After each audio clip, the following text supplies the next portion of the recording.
BJP के राष्ट्रीय अध्यक्ष जेपी नड्डा द्वारा गठबंधन की बुलाई गई बैठक में पंचायत चुनाव, लोकसभा और विधानसभा चुनाव को लेकर चर्चा की गई।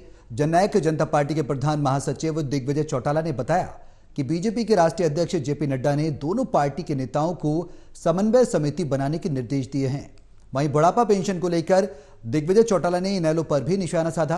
कांग्रेस द्वारा दिल्ली में हो रही हल्ला बोल रैली को लेकर चौटाला ने कहा कि कांग्रेस का तो गोलमोल हो गया है, सारे कांग्रेसी कांग्रेस छोड़कर भाग गए और हुड्डा जी भी थोड़े दिन बाद छोड़कर चले जाएंगे। भाजपा के राष्ट्रीय अध्यक्ष जेपी नड्डा द्वारा गठबंधन की बुलाई गई बैठक में किन मुद्दों पर चर्चा की गई, इस बारे में खास बातचीत की हमारे संवाददाता अनिल कुमार ने जननायक जनता पार्टी के प्रधान महासचिव दिग्विजय चौटाला से। भाजपा के राष्ट्रीय अध्यक्ष जेपी नड्डा ने गठबंधन की बैठक ली। इस बैठक में किन मुद्दों पर चर्चा हुई, इस मेरे साथ हैं जननायक जनता पार्टी के प्रधान महासचिव दिग्विजय चौटाला। इनसे जानते हैं कि आज की बैठक में किन मुद्दों पर चर्चा हुई है। अच्छी चर्चाएं हुई। सारी जो पीछे 3 साल का काम है, क्यों आ नहीं पाए थे 3 साल तक हरियाणा में, 2 साल कोरोना के और समय बीत गया, तो उस पर सारी बातों पे आंकलन पर का सरकार कैसे चल रही है, कैसे चलनी चाहिए, कैसे काम हो रहा है, सारी बातों पर चर्चा। दिग्विजय जी, पंचायत चुनाव, लोकसभा चुनाव, विधानसभा चुनाव, तमाम मुद्दों पर चर्चा। पंचायत चुनाव हम लड़ेंगे तो मिलकर के लड़ेंगे, इस पे भी चर्चा हुई। और विधानसभा चुनाव क्या आगे भविष्य तक एक बड़ी बात कम शब्दों में ये कही गई कि हम जब बाहर इस मीटिंग से चलें और लोगों के बीच में जाएं तो ये लगना चाहिए कि 2 सगे भाई एक साथ मजबूती से हरियाणा के भविष्य के लिए काम कर रहे हैं।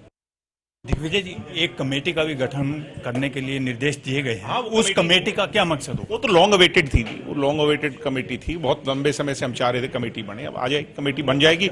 मकसद यही है भाई दोनों बैठे, संगठन के तौर पर जो काम है, कहाँ मीटिंग्स होनी है, किसके साथ जो है ना, कहाँ कौन सा कार्यकर्ता किसकी ड्यूटी कहाँ लगाई जाए, ग्राउंड पर तो वो हो, और सरकार के अंदर जो काम रह गए पेंडिंग है, हमारे क्या वादे थे, तुम्हारे क्या वादे थे, उस पर कॉमन मिनिमम प्रोग्राम पे आ जाएं और वो लेकर के मनोहर लाल जी और दुष्यंत के साथ बैठ करके उस पर काम हो। दिग्विजय जी, आपने कहा है कि इनेलो बुढ़ापा पेंशन को लेकर सरकार पर सवाल उठा रही है, क्या कारण है? रहा हूं कि इनेलो के 32 विधायक थे। 2012 में हुड्डा जी ये लेकर के आए कानून, तब अभय सिंह जी चुप क्यों थे? क्या उनकी सांठगांठ थी क्या हुड्डा के साथ? जब 2012 में 2 लाख तक की सीमा का कानून बना, जब वो विधानसभा में पारित हुआ, एक भी विधायक उनमें से क्यों नहीं बोला? क्या उनकी सांठगांठ थी क्या जो आज वो बोल रहे हैं? तो ये कहीं ना कहीं शक पैदा करता है। अब हमारी सोच ये है कि 2 लाख को बढ़ा करके 5 लाख कम से कम करवाया जाए। दिग्विजय जी, कल कांग्रेस की रैली हो रही है, हल्ला बोल रैली, इसको आप कैसे देखते हैं? नहीं, ये तो हल्ला क्या, वो जो है ना कांग्रेस का तो हल्ला बोल नहीं, कांग्रेस का तो गोलमोल हो गया। सारे कांग्रेस छोड़ के भाग गए, हुड्डा जी भी चले जाएंगे थोड़े दिन बाद। कांग्रेस का तो अपने हाल पे छोड़ने वाली रैली हो, कांग्रेस में कुछ नहीं बचा। ये थे मेरे साथ जननायक जनता पार्टी के प्रधान महासचिव दिग्विजय चौटाला। इन्होंने बताया कि आज भाजपा के राष्ट्रीय अध्यक्ष जेपी नड्डा ने गठबंधन की बैठक ली है। इसके साथ साथ उन्होंने बताया कि बैठक में किन मुद्दों पर चर्चा हुई है। Anil Kumar, total news, Chandigarh.